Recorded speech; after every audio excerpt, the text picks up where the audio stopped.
સુરેન્દ્રનગર જિલ્લાના ચુડા તાલુકાના કંથારિયા ગામે એક વ્યક્તિ ઉપર છરીના ઘા ઝીંકવામાં આવ્યા હોવાનું સામે આવ્યું છે। ત્યારે આ ઝઘડો ગત રાત્રે થયો હતો।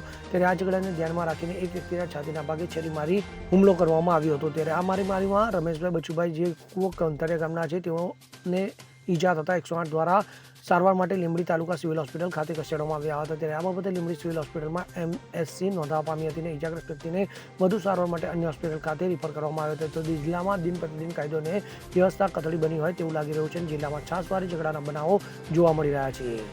કલ્પેશ વાઢેર સાથે CN24 ન્યૂઝ સુરેન્દ્રનગર। હવે જુઓ દેશ દુનિયાની તમામ ખબરો તમારી આંગળીના ટેરવે। ઉઠાવો મોબાઈલ અને Google Play Store પરથી ડાઉનલોડ કરો અમારી CN24 ન્યૂઝ મોબાઈલ એપ।